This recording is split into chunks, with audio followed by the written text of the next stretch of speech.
Really, really nice to be here. And I have to thank the MPWA program for helping me get started. It doesn't feel like 7 years actually now. It was just, feels like just it was the other day when we were all here listening to, the final session of our program. I'm also grateful to NSRCEL for choosing this particular topic, especially for women entrepreneurs. This is something that is, kind of a gray area. How do you really scale? Getting started now is much more acceptable. The scale is something, I think, challenging for a lot of women, and the panelists here are really accomplished, and I think we have a lot to learn from them. Thank you.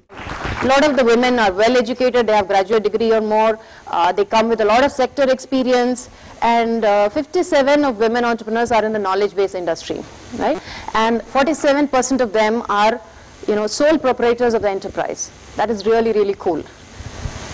And also that a lot of them, 68% of them are motivated by opportunity. It is not by necessity. They're not forced to work for money, but they find a good opportunity and they're, catching that. But the downside is fewer than 28% of them generate more than 1 crore in revenue. And this, I think, is kind of, says it all. This is what I'd like to, throw it open to the panelists. Is it because women are, constrained by gender, or women do not think big? Do we even articulate that, I'm in it because I want to make a lot of money, I want to make it big?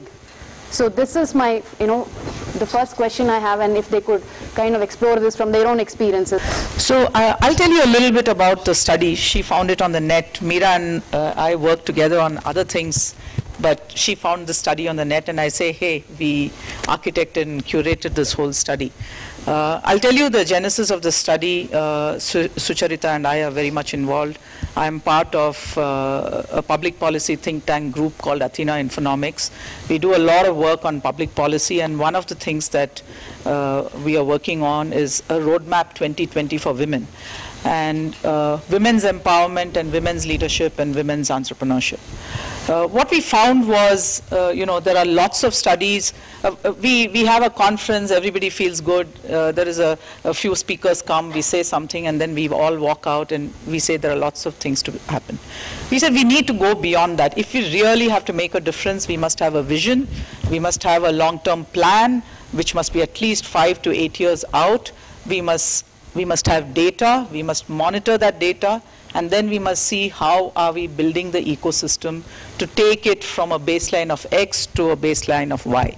So that's the journey that we started out. We Connect and Quantum Leaps and Athena Infonomics. These are the 3 partners. We came together and said, we are the research arm. Sucharita provides all the inputs from all the women entrepreneurs who are part of her network and all the deep insights that we need. And then we have Quantum Leaps that works internationally on things like this. And by the way, even today, US is struggling with this. So I can tell you that from first-hand experience. When I was a managing director of Tishman Speyer, a whole lot of my male colleagues who were managing directors, they would come back and say, what do you women do in India where you have so many women in the banking and financial services space? How is it that so many of you are out there in top positions? In the US, we can never find these women. And it's not that they can't find the women, they are not allowed to come up. So in all this that we are saying, that women don't have the opportunity, we are constrained, I'd like to make a proposition that institutionally, we are much more geared as a country to take women in top positions. We have 7 women today in India who are heads of banks. We have several women, CEOs of large global corporations. I mean, we must really be proud of that. No other country in the world has so many women in top positions.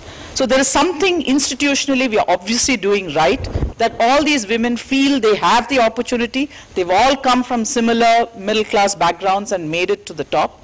We have several women today in technology sectors who are CEOs in companies. In fact, the standard joke now is that a lot of the technology companies are led by women. So after a long time, in India, may not be that many overseas, but many more in India than overseas. So institutionally, my proposition is that we do not have barriers. Our barriers are more social and cultural, and it's up to us to create a different narrative to push that out, because we have much more support from institutions. If you see how many deputy governors of Reserve Bank are women, you have so many of them. So you see in every phase you have them performing well, but something still holds a large proportion of people down. So that's one proposition that I want to leave on the table. The other thing that I want to say is, during the study we found that we picked up Bangalore because we said it's a startup capital, there's a lot more entrepreneurship in the city, and therefore the chances that women would have made a different mark, and we can show a progressive entrepreneurial climate for women, and we were pleasantly surprised that it did show that the ecosystem is much better developed, and therefore women have a better way to access capital, access markets, etc. However, the biggest finding also was women find it much more challenging, as Meena said. There are certain things they mentally feel they're not tuned or wired as part of our study, because we interviewed 200 women and we interviewed 50 men to ensure that we have some kind of balance to understand, are these problems only faced by women, or they are faced by male entrepreneurs as well. So we had a control group, a smaller control group, but we did nevertheless have a control group for that. And we typically found that they literally drew a blank when we studied all these 200 women. Several of them said, oh, getting into networking is a huge issue. I don't understand finance. I need somebody else to decode finance for me. And coming back to exactly what Meena said, made all those very valid points. If you don't understand it, it doesn't mean you can't learn it. It doesn't mean you can't find those people who know it, who will help you get along. But don't be afraid to ask. Just to add to what Revati shared about this study, which we are very excited about, because it will map the ecosystem for women's entrepreneurship, and will also look at what each of the stakeholders in this ecosystem can do, are already doing, and can do more. So it means what are the VCs and other funding agencies doing or can do? What can the government do?